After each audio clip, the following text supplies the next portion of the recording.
Rosa Méziane. Alors, est-ce que cette mesure, elle va révolutionner ou mettre un frein au trafic de drogue? La réponse est non.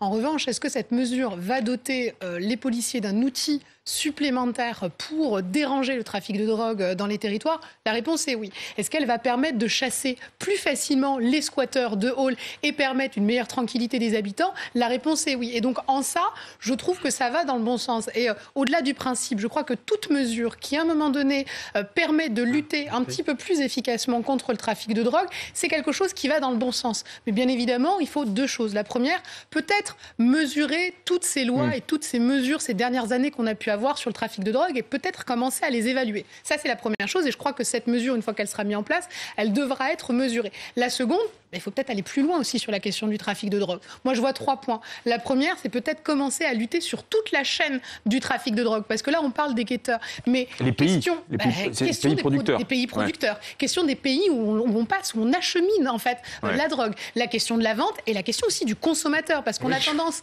à oublier le consommateur alors qu'il fait partie de la chaîne aussi du trafic de drogue.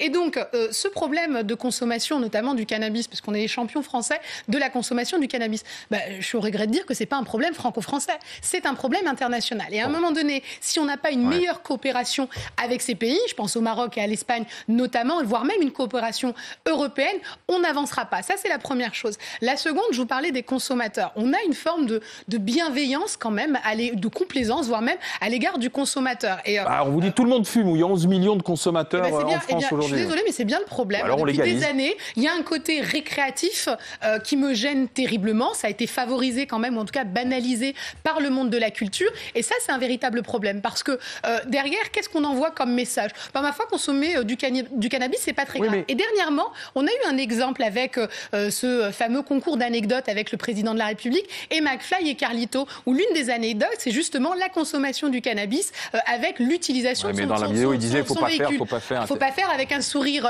long d'une oreille jusqu'à l'autre, où le message qui est envoyé à notre jeunesse, c'est tout de même de pouvoir consommer parce que ça fait partie de la jeunesse. Et ça, c'est un mauvais message. Sur la question de sensibilisation, on est zéro. On a fait un gros travail sur la question de l'alcool. Sur la question du cannabis, on est très mauvais. Le second point, je crois qu'on doit... Non, ça, c'est le second. Allez-y, parce qu'il faut qu'on coupe. Le second point, c'est renforcer aujourd'hui la présence policière dans les quartiers. Ça fait des semaines qu'on le demande. Les syndicats de police l'ont rappelé à la manifestation. Mais pas que. Il faut retrouver aussi plus de vie dans nos quartiers, que ce soit des événements culturels, des entreprises et autres, mais aussi la question des gardiens. Aujourd'hui, il y a quasiment plus de gardiens d'immeubles dans des gros blocs. Ils se sont fait chasser par les dealers, justement. Je suis désolée, mais quand on chasse les personnes, on reprend aussi la question du territoire. Tous les ministres de l'Intérieur nous ont promis de récupérer mètre carré par mètre carré, hall d'immeuble par hall d'immeuble. Ça va pas non plus. Et je vous parlerai, si vous voulez, après, de la question de la digitalisation aussi du trafic de drogue, qui est un véritable problème. Et un point de deal aujourd'hui, en moyenne, c'est 30 000 € par jour. C'est ce que ça rapporte si on fait juste une moyenne. Rosa Méziane, d'un mot. Alors, croire que ça fait vivre la totalité d'un quartier, c'est une erreur. Ça fait vivre une poignée de familles qui pourrit la vie de tout le reste. Ça, c'est la première chose. Sur les questions de santé publique, c'est un désastre pour notre jeunesse, notamment sur les questions de fragilité psychologique ou sur les pathologies. Sur le troisième point que j'évoquais tout à l'heure, la question de la digitalisation. L'économie se digitalise. Et croyez-moi que le trafic de drogue se digitalise aussi. Aujourd'hui, vous allez voir les plans de com et les plans marketing sur Snapchat, où aujourd'hui, vous avez même des concours de consommateurs pour gagner des consoles. Vous avez, depuis votre canapé, comme des sites e-commerce où vous pouvez commander directement depuis des cartels étrangers. Vous avez le dark web aujourd'hui, où en quelques clics, vous avez des tutos pour pouvoir y accéder. L'essor du e-commerce a complètement perturbé en fait la question du trafic de drogue.